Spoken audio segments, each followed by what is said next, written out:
ರಾಜ್ಯದಲ್ಲಿ ಬಿಸಿಲಿನ ತಾಪಮಾನ ದಿನದಿಂದ ದಿನಕ್ಕೆ ಏರಿಕೆಯಾಗ್ತಾ ಇದ್ದು ಜನರ ಮೇಲೆ ಪರಿಣಾಮ ಬೀರ್ತಾ ಇದೆ. ಒಂದು ಕಡೆ 40 ಡಿಗ್ರಿ ಮೀರಿದ ಉಷ್ಣಾಂಶ ದಾಖಲಾಗ್ತಿದ್ರೆ ಕೆಲ ಪ್ರದೇಶಗಳಲ್ಲಿ ನೀರಿಗಾಗಿ ಜನ ಪರದಾಟ ನಡೆಸ್ತಾ ಇದ್ದಾರೆ. ಇದರ ನಡುವೆ ಕೆಲ ಜಿಲ್ಲೆಗಳಲ್ಲಿ ಗುಡುಗು ಸಹಿತ ಮಳೆ ಆಗ್ತಾ ಇದೆ. ರಾಜ್ಯದಲ್ಲಿ ಬಿಸಿಲಿನ ತಾಪಮಾನ ದಿನದಿಂದ ದಿನಕ್ಕೆ ಏರಿಕೆಯಾಗ್ತಾ ಇದ್ದು ಜನರು ಬೇಸಿಗೆ ಬಿಸಿಗೆ ತತ್ತರಿಸಿದ್ದಾರೆ. ಬೆಳಿಗ್ಗೆ 10 ಗಂಟೆಯ ನಂತರ ರಸ್ತೆಗಳು ಬಿಸಿಲಿನಿಂದ ಉರಿತಾ ಇರುತ್ತೆ. ಇನ್ನು ಮಧ್ಯಾಹ್ನವಾದ್ರೆ ಮನೆಯಿಂದ ಹೊರಗೆ ಹೋಗೋದೇ ಕಷ್ಟವಾಗಿ ಬಿಟ್ಟಿದೆ. ಉತ್ತರ ಒಳನಾಡು ಭಾಗಗಳಲ್ಲಿ ಬಿಸಿಲಿನ ತೀವ್ರತೆ ಹೆಚ್ಚು ಕಂಡು ಬರ್ತಾ ಇದ್ದು ಕಲಬುರಗಿ, ರಾಯಚೂರು, ಯಾದಗಿರಿ ಭಾಗಗಳಲ್ಲಿ ತಾಪಮಾನ 43 ಡಿಗ್ರಿ ತಲುಪಿದೆ. ದಕ್ಷಿಣ ಒಳನಾಡಿನ ಜಿಲ್ಲೆಗಳಲ್ಲೂ ಇದೇ ಪರಿಸ್ಥಿತಿ ಇದೆ. ಬೆಂಗಳೂರು ನಗರದಲ್ಲೂ ಬಿಸಿಲಿನ ತಾಪಮಾನ ಏರಿಕೆಯಾಗಿದ್ದು ಸದ್ಯ 36 ಡಿಗ್ರಿ ದಾಖಲಾಗಿದ್ರು ಗರಿಷ್ಠ 39.5 ಡಿಗ್ರಿವರೆಗೆ ಏರಿಕೆಯಾಗಿದೆ. ಐಟಿ ನಗರ ಬೆಂಗಳೂರಿನಲ್ಲೂ ಸಹ ಈ ಮಟ್ಟದ ಬಿಸಿಲು ಜನರನ್ನ ಕಂಗೆಡಿಸಿದೆ. ತಜ್ಞರ ಪ್ರಕಾರ ವಾಯುಭಾರ ಕುಸಿತ, ವಾತಾವರಣದ ಉಷ್ಣಾಂಶ ಹೆಚ್ಚಳ ಮತ್ತು ಭೂಮಿಯ ತೇವಾಂಶದ ಕೊರತೆಯೇ ಈ ತಾಪಮಾನ ಏರಿಕೆಗೆ ಪ್ರಮುಖ ಕಾರಣಗಳಾಗಿವೆ. ಇನ್ನು 5 ದಿನಗಳ ಕಾಲ ಈ ಬಿಸಿಲಿನ ತೀವ್ರತೆ ಮುಂದುವರಿಯುವ ಸಾಧ್ಯತೆ ಇದ್ದು ಜನರು ಅಗತ್ಯ ಮುನ್ನೆಚ್ಚರಿಕೆ ತೆಗೆದುಕೊಳ್ಳಬೇಕೆಂದು ತಜ್ಞರು ಸಲಹೆ ನೀಡುತ್ತಿದ್ದಾರೆ.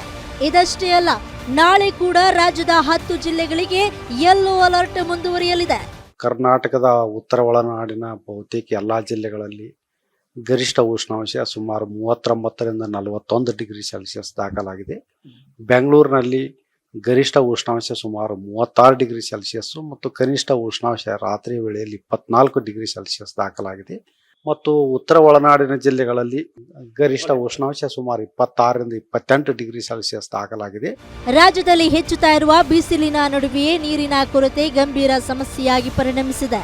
ರಾಜ್ಯದ ಕೆಲ ಗ್ರಾಮೀಣ ಪ್ರದೇಶಗಳಲ್ಲಿ ಬಾವಿಗಳು, ಕೆರೆಗಳು ಒಣಗಿದ್ದು ಕುಡಿಯುವ ನೀರಿಗಾಗಿ ಜನರು ಪರದಾಡ್ತಿದ್ದಾರೆ. ಮಹಿಳೆಯರು ಕೂಡ ಗಂಟೆಗಳ ಕಾಲ ಸಾಲಿನಲ್ಲಿ ನಿಂತು 1 ಬಕೆಟ್ ನೀರಿಗಾಗಿ ಕಾಯುವ ದೃಶ್ಯ ಸಾಮಾನ್ಯವಾಗಿ ಬಿಟ್ಟಿದೆ. ಇನ್ನು ಜಾನುವಾರುಗಳ ಸ್ಥಿತಿ ಇನ್ನೂ ದುಸ್ತರವಾಗಿದ್ದು ದಾಹ ತಣಿಸಲು ನೀರಿಗಾಗಿ ಹೊಲಗಳಲ್ಲಿ ಬತ್ತಿದ ಕೆರೆಗಳ ಬಳಿ ಅಲೆದಾಡ್ತಾ ಇವೆ. ನೀರಿನ ಅಭಾವದಿಂದ ಆರೋಗ್ಯ ಸಮಸ್ಯೆಗಳು ಹೆಚ್ಚುತ್ತಾ ಇವೆ.